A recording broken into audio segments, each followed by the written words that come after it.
Hey everyone, welcome back to our RSI recorded webcast series.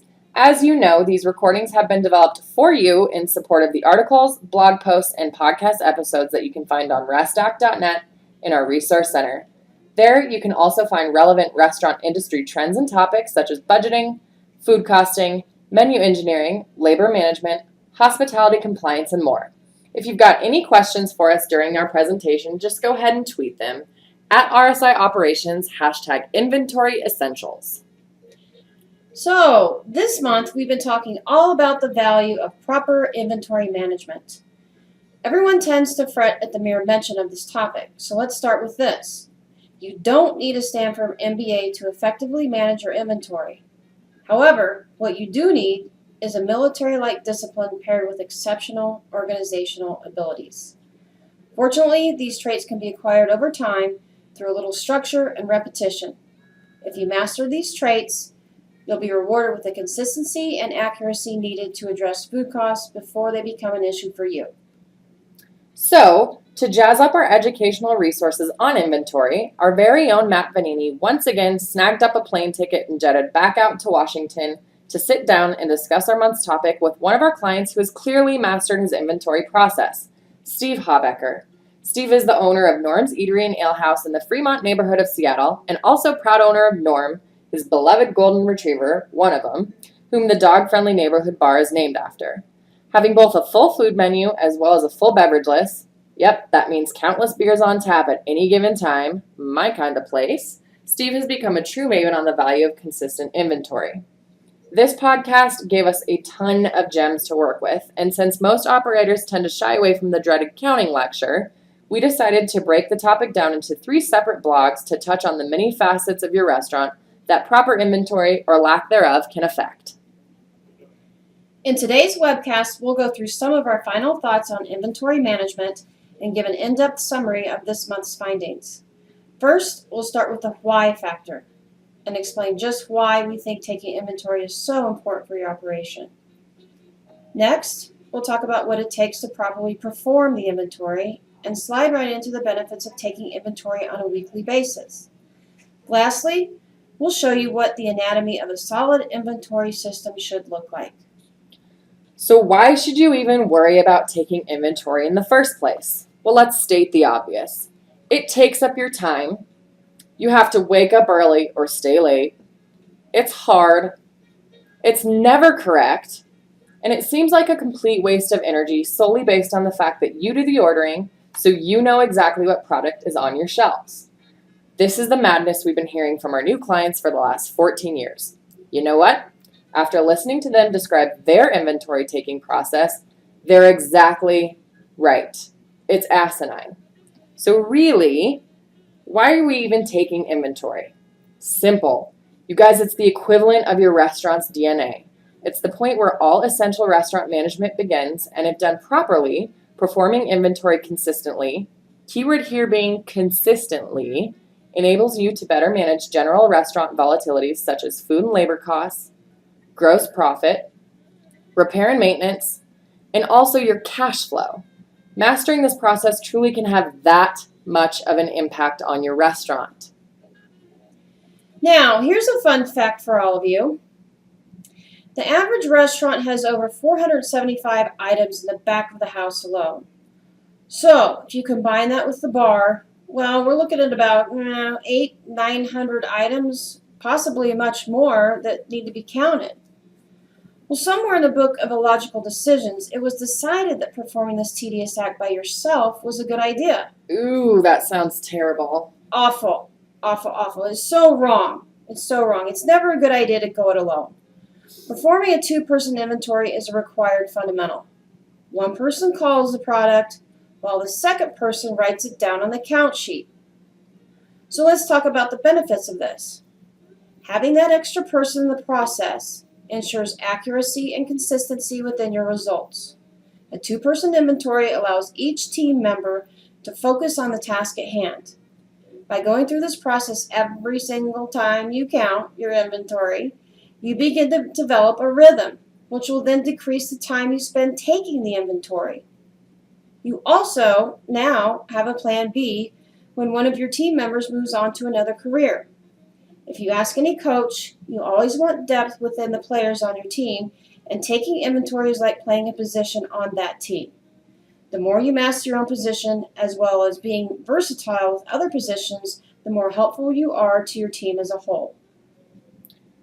So we've covered some of the whys for taking inventory and how it's best done using the buddy system, but how often should you perform inventory?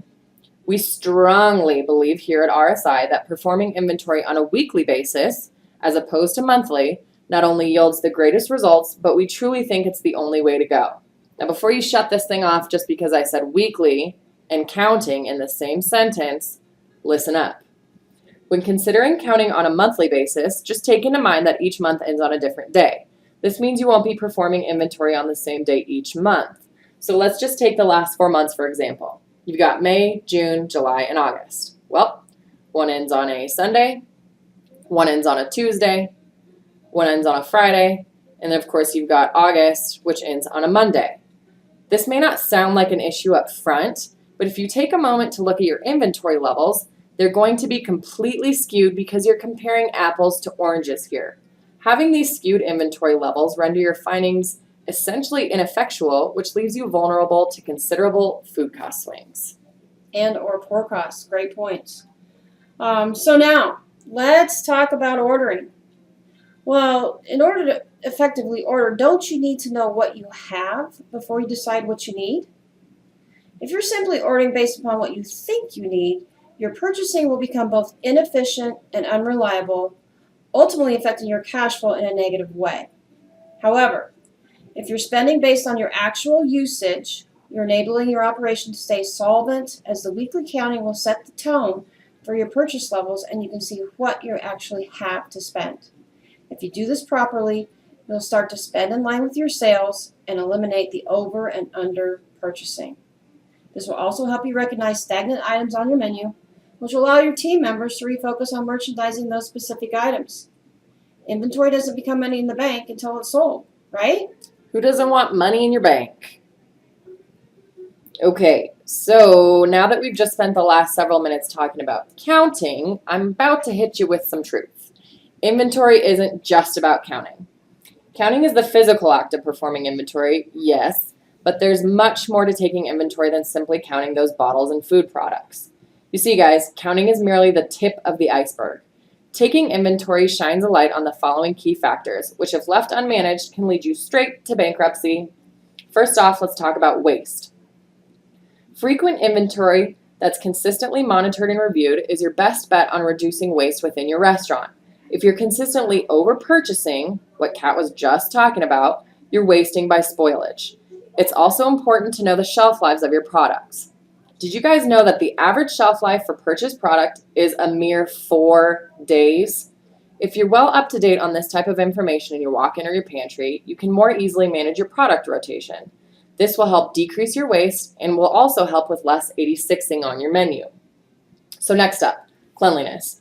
I'm assuming you all want to pass your health department audit, correct? Well, frequent inventory can also help with this. 80% of side work is either done poorly or not completed at all. So if you build your side work into your count sheets, then you can verify your restaurant's cleanliness and cross-reference it when you're moving through the inventory process. Reduction of R&M. Repair and maintenance issues tend to stay on the back burner until they become huge problems that can't be avoided. But why not just be proactive and nip those small issues in the bud before they grow any bigger? Each week, keep a rotating list of big ticket items that are critical to the success of your restaurant and perform a mini preventative maintenance check, or PMC, on these items during your inventory. Last and certainly not least, the ugly underbelly of the restaurant industry, theft. If you're frequently monitoring your inventory levels, then you are arming yourself with the knowledge to see when products are looking slim in comparison to your sales. One of the biggest reasons we see for product theft within restaurants is the sheer fact that most operators overorder. Their team sees the shelves as a free-for-all for their own personal use because they don't think anyone will notice. One of the best ways to combat this subject, besides not overordering, is to reward your team when things are going well and have discussions with them when they aren't. This makes your team feel as though they're part of the business while simultaneously reinforcing the idea that you have your eye on everything. Wow, so true. Inventory isn't just about counting. Good points. because in most restaurants, a lot of cash is kept in the form of inventory. And as we stated earlier, when we're talking about the buddy system, there's about 800-900 products, maybe more, in the average restaurant. And when you add that up in dollars each week, products can tie up between $15,000 to $150,000 of our cash flow. Hence the reason why your products need to be treated like an investment. It is absolutely essential to know the value of your inventory, because just like stocks, inventory values can fluctuate because items such as produce, dairy, meat, and seafood, they are commodities, and the prices on these items do change weekly. Seriously, sometimes in the blink of eye, remember those limes? And eggs. Yeah. At the same time, items such as wine and liquor, which the prices don't fluctuate as often, but they can be purchased at multiple price points due to allocations of varietals. And oftentimes we get free goods. So make sure that your inventory prices are updated before you take that inventory, because it's absolutely necessary and also a non-negotiable thing.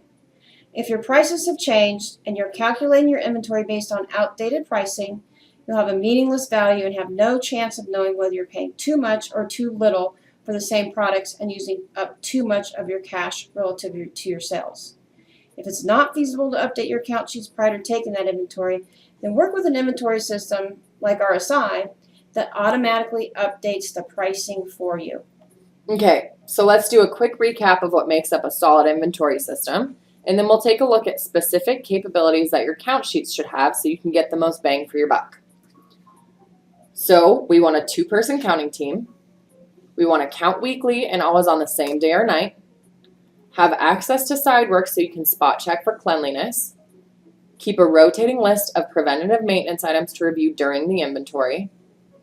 And have an inventory system which does the following. Enables you to procure items from multiple vendors without having to create unique items. Displays the last date that you purchased that particular item. Updates that product pricing automatically each time the item is ordered. Allows you to create a shelf-to-sheet inventory method. And finally, provides you with the unique counting unit for that specific item. Great checklist. So we hope we're able to show you the value of not just performing inventory, but performing weekly inventory. Just remember, we're here to educate you and assist you with our best practices, insider tips, and even the same tools that we offer to our clients. If you have any questions about what we do or find any of this information relevant to your own restaurant, please don't hesitate to reach out and request a demo.